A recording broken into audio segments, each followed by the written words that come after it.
Hi, I'm Hunt Slonem. I'm here in my studio in Brooklyn, and I'm sharing with you today the Seattle Design Center, my space and where I work in New York. I've lived in New York since 1973. I went to high school in Washington State, and welcome to my world, and I hope you enjoy it. Thank you.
All right. There we go. Now there's two things in that video that stuck out to me and I've got to ask you about. First off, are the harps and then the glasses of wine at the end. Do you want to elaborate on? Go ahead. Do you want to elaborate on your harp collection first off? I just love harps. I like the way they look physically, and there's a lot of harps that can't be played, and I've been buying them through antique dealers for a million years, and I have quite a group, and I like to clump them together, and I have them in all my houses. They're not usable, and they're very hard to restring, so they're not functional. They're just relics of something glorious that happened once. I love that. Harp music. Yeah, I actually grew up playing the harp, so it was really cool to Great. see them. Yeah. And then, how long have you been in your studio space there in New York? About 6.5 years, this one. And how many square feet is it? Altogether, it's probably around 30,000 or something. Yeah. Yeah, I've always been in Manhattan. This is my first foray into Brooklyn. I did Hudson Yards, I tore down my last studio. And this is what I could find that was big enough. Yeah, and then we also saw you with your beautiful birds, and you actually have your birds in a painting behind you. Yeah. How many do you have, and how, I know they live a very long time. So They can live to 100, certain varieties. Some of the ones I have can. I've had them are still alive up to 85 that I've had. One of them went blind, and I've relocated him with a facility that has excellent medical care, and they were able to operate on him and make him see again. So, there's things I can't do here. And yeah, so I'm down to about 10 at the moment. I've had hundreds at different points in my life, but because I'm away a lot and have many places, it's a little harder at this point in my life. But I've learned everything I know about animals from keeping them as pets and studying them in jungles. But I've owned almost everything that I paint. yeah, yeah. When did you start with the bunnies in your paintings, as you can see? In the 70s, late 70s, I was doing a lot of paintings of saints, and I was always throwing a family of bunnies at their feet for some reason. And I just crowded the paintings with all kinds of animals and insects. And I started isolating them in the mid 80s. Okay. So if someone is a collector of yours, they can tell based off, your style progressing at what point you painted the piece. If they're that involved with my work, yes.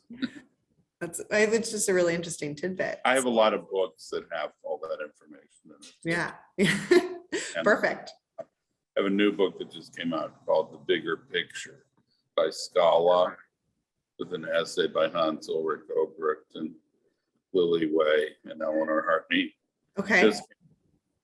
Just came out. Do you have a Yeah. copy with you? Yes, I do. Let's see it. Ooh. I don't know if I like the front or back more. You can have both. Right. Depending on your mood, you can just flip it over, right? Right. And how long have you been working on that book particularly? These things are talked about for many years.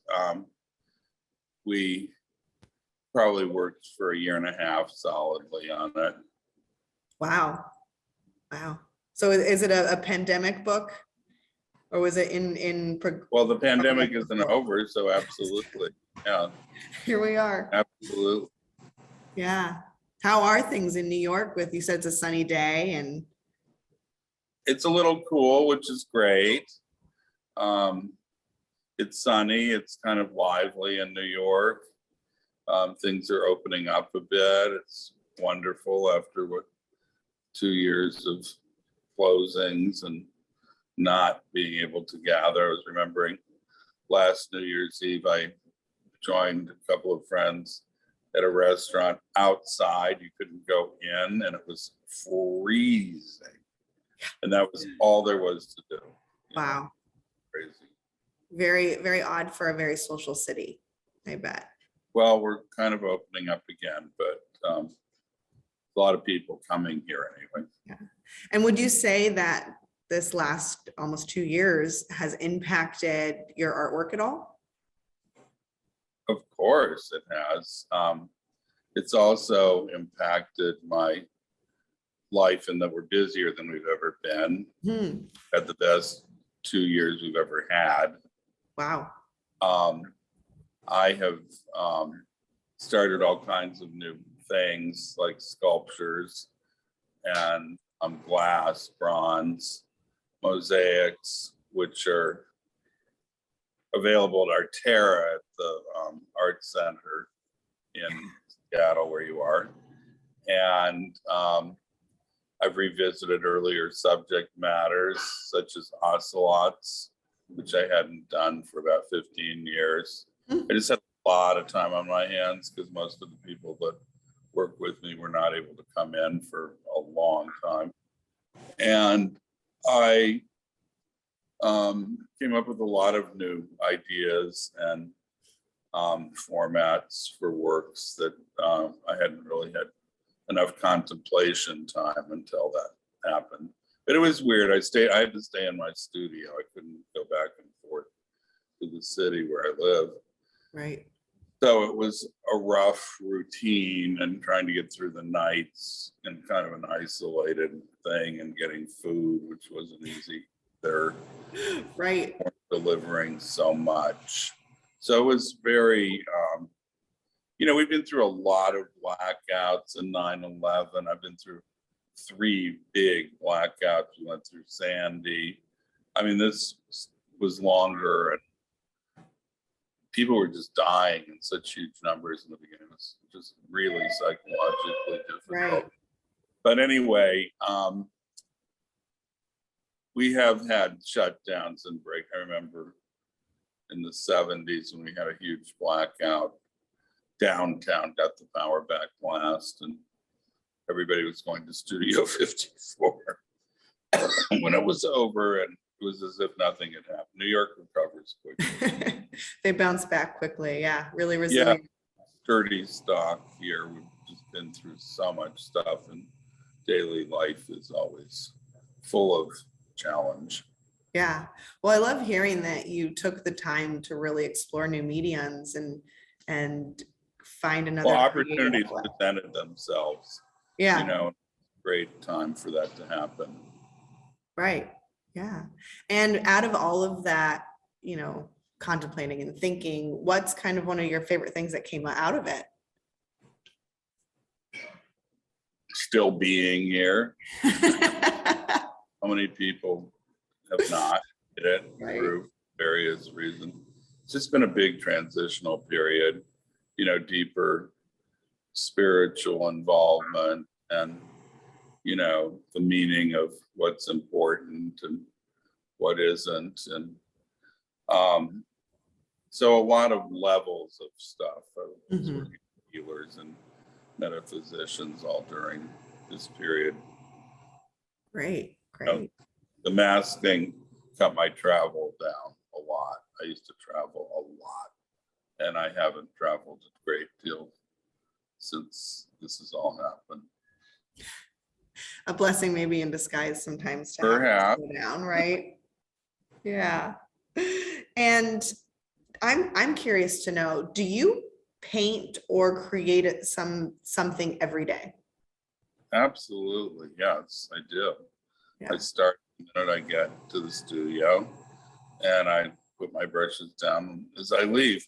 And I have a lot of things going on all the time, and new projects. I'm doing glass boxes, light boxes rather. I'm about to do a whole bunch more of those. So there's new things, new projects, commissions all the time. We're doing monumental sculptures, just 20-foot mosaic sculpture that was just installed in Minnesota. Just had a show, a one-person show at the Miami Art Fair that really did well. Right. And was that in conjunction with Art Basel, or was that kind of set? Yeah. Yeah. Anyway, lots of shows going on all over the world all the time. I'm about to have a show in the Rothko Museum in Latvia, in the National Gallery in Lithuania, and a show in a museum outside of Cologne in Germany. I have not been going to things, so I have a show in California right now, and Massachusetts near Massamoka. And I just had a show in New Orleans. Anyway, lots and lots of. I love it. And for these shows, are they all showing something, obviously different artwork, because your art can't be in 2 places Right. at once, but is it broken up by time period, by historical pieces that you've made, or new? Well, each one is a different thing. Yeah. Some are installations. We've done a lot of big installation projects with all the different things that are involved in my art making, from fabrics and saving 19th century furniture. I save old houses. I just bought a castle in Massachusetts and I'm redoing. I didn't know there was a castle in Massachusetts. There's many. Can you elaborate on that a little bit? It's a Stanford White house. It was built by Mrs. Hopkins, who had one of the largest homes in San Francisco, and she and her husband commissioned Stanford White to build it. And it's on 80 acres in downtown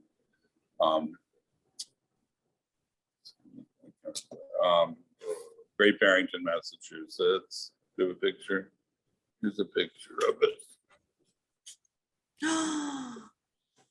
So amazing. Anyway, it's just a great project for me. I have an armory in Pennsylvania and antebellum homes in Louisiana. Another great house upstate New York called Belterra. And, you know, I go to these places on the weekends and that's my creative work in a three-dimensional colors. And are you restoring them back to their original beauty, or what is your process with obtaining them? Well, they never lost their original beauty. They may have been a little patinaed by age and not made to look like they're brand new, which I like. Yeah. I don't overdo it, and I don't alter anything architecturally. I just put in support beams, new roofs, electric, paint walls, place, carpets, and create environments. I just created a big conservatory at the castle out of a room that was unheated, and we're fixing that. And I don't try to copy what they were originally, but I'm pretty close. So there's like a time travel element, metaphysical communication with what was there and who had it, and all. It's sort of like this one has all these rooms that we've been in once and can't find again, and staircases that we aren't sure where they go, and a lot of mystery about it. Yeah. Wow. Really interesting. Kind of overwhelming, but great. It sounds like it, but it sounds amazing, and to have that passion on the side of things. Real passion. Right. And for some people, or for the people on here and tuning into the recording, can some people tour some of them, or are they just privately owned? And I'm not open to the public. Yeah. At the Armory, we allow the Historical Society to bring groups through once or twice a year. Yeah. But it's just hard to have enough help to oversee it. And I've had dinners for museums there in different of the locations where I've had shows, and they all have very interesting historical backgrounds. One of my houses I first went to 50 years ago when I was a student at Tulane, and when I was taking Louisiana architecture, and it's called Maidwood. It's Henry Howard's masterpiece, the great architect. He's Irish, but he did some of the greatest things in Louisiana. And more than 30 years later, I bought it.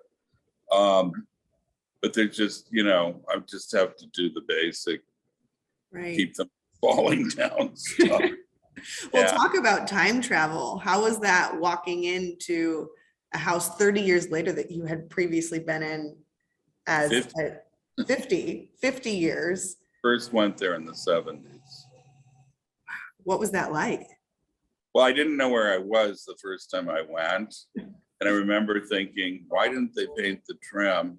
Because I wasn't sophisticated enough to know that faux finish was the rage in the mid 19th century.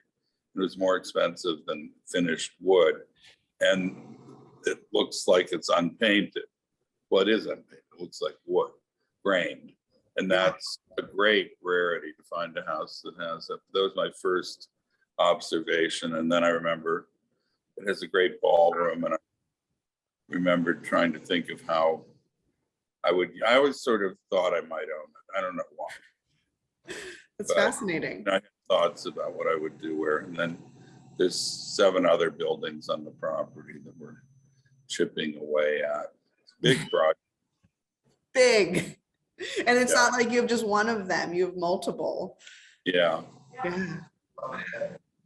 And go ahead. No, it's just fascinating, and each one was given by Thomas Jefferson to the Marquis de Lafayette at the time of the Louisiana Purchase. One built New Orleans Museum of Art. Isaac Delgado owned it. He used the sugar money to build NOMA. Right. And they all have very fascinating backgrounds. Eleanor Roosevelt used to give parties at Belterre for women's gatherings from people from all over the world. She was friends with Plains artists. So there's a huge slice of history and interesting stuff. These houses were so individually fascinating that they led to pretty amazing events in them. And still, they're great. I think it's But beautiful. I'm not so open to the public at this point, mostly from staff issues. Yeah. Yeah. And liability. That's a big thing too. And so I just want to touch on one more thing here. I know that you have a textile line with Cravat and Lee Joffa. You created a fabric and wallpaper out of your bunny artwork. What was that process like, going into a new medium and having your artwork on something else than just like canvas? It's something I've always admired. I want to correct you that it's not my bunny artwork. Oh, sorry. Fabric and wallpaper is many varieties of my subject matters. And I don't refer to my work as bunny art. Thank you very much. Sorry about that. I have watched other artists do this for 100 years. Dufy did wonderful textiles. Picasso did great Aubusson pieces. Birchfield was a wallpaper maker, and when his show was up at the Whitney, they showed it on his wallpaper that he made, which I thought was a wonderful thing. And I like to do that. Warhol often hung things on his repetitive Mao faces and the cows, and I love doing that myself. I love, the whole wall of the little rabbit paintings is often hung on the papers that were created. But there have been many. I've done Lincoln, the Queen, butterflies. There've been quite a few. There've been some flower images. The wallpapers are probably the most successful, but I have used my fabrics enormously and really get a kick out of it. Right. So I don't have a problem with the translation, and if you don't do it while you're living and if there's any interest in your work, it'll probably happen after you're dead. So at least this way I can approve it. Well, I love that you use it yourself, and it's probably fascinating to see if you're reupholstering something. And I know that you love the history of it, to kind of see I would combination. Things, yes. I love saving damaged old furniture and having things recarved. I love saving the past, because I just have watched so much of the world disappear that was so glorious. I mean, New York City, Fifth Avenue was like, one palace after the next, and now it's not. I mean, there's some, but so I'm just saving what I can, and I get a thrill out of it, and I hope that it'll bring it into another century, possibly. But I think these magnificent, I like the term vestiges of grandeur, which title that Richard Sexton used for one of his books on Louisiana architecture. And I like what age does to things. It doesn't, they don't have to be sparklingly new or freshly painted. I usually don't paint trim, try not to, you want to show that this took 150 years to create.